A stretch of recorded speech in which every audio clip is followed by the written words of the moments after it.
আজকে আমরা আসলাম বাঁশ কাটা। সো খুবই কষ্টের কাজ।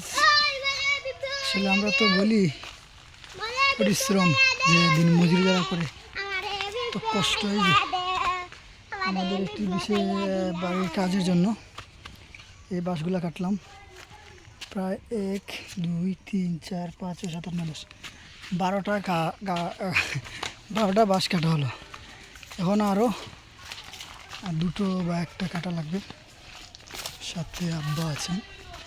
সো এই যে কামড় দিয়ে পোকামাকড়ে মশা কত জাতের কত কিছু, যাই হোক আমরা বাঁশ কাটছি।